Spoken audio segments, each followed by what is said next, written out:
জেলা মফস্বল থেকে মহানগর রাজ্য জুড়ে ঘটনা প্রবাহ, চুরি, আর্থিক কেলেঙ্কারি, দুর্নীতি তো ছিল, আর তার সঙ্গে জুড়েছে এবারে তোষণের রাজনীতি।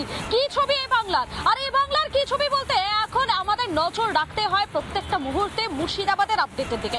এখন এই মুহূর্তে আপনাদেরকে দেখাবো মুর্শিদাবাদের শামশেরগঞ্জের একটা ছবি।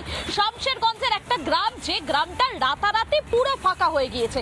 তাদের চোখে মুখে এখনো শুধুই আতঙ্ক।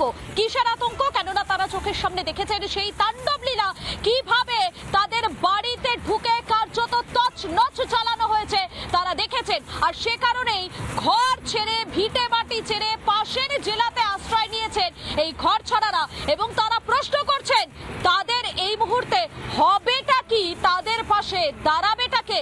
দেখুন একবার।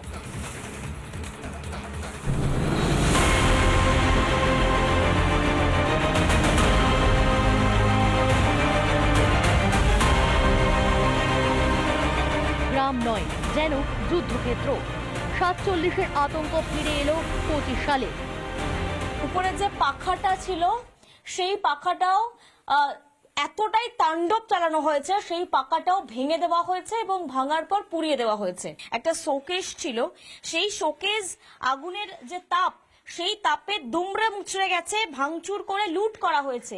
এবং বাইরে আসলে দেখা যাচ্ছে এই যে পাখা, সেই পাখাও পুরো দুমড়ে মুচড়ে গেছে। এবং যাদের বাড়ি, তারা এই মুহূর্তে বাড়িতে নেই।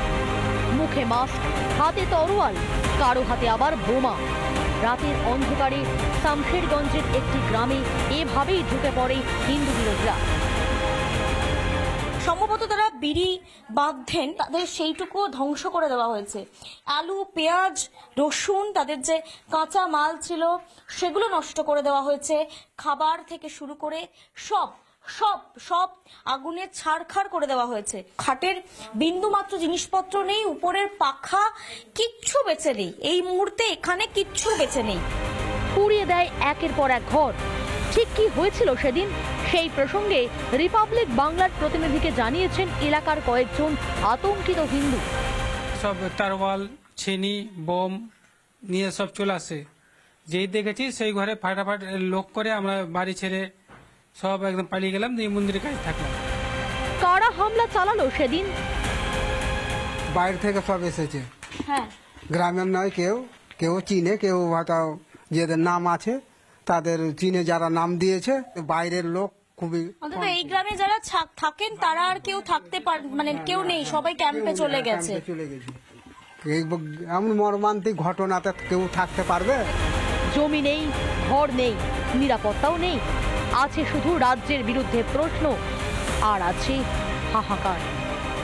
একের পর এক বাড়ি এরকম নৃশংস ধ্বংসলীলা চালিয়েছে যারা এসেছিলেন সেদিন শনিবার সকালে। ক্যামেরার সোমনাথ পালের সঙ্গে পিঙ্কি অধিকারী, রিপাবলিক বাংলা।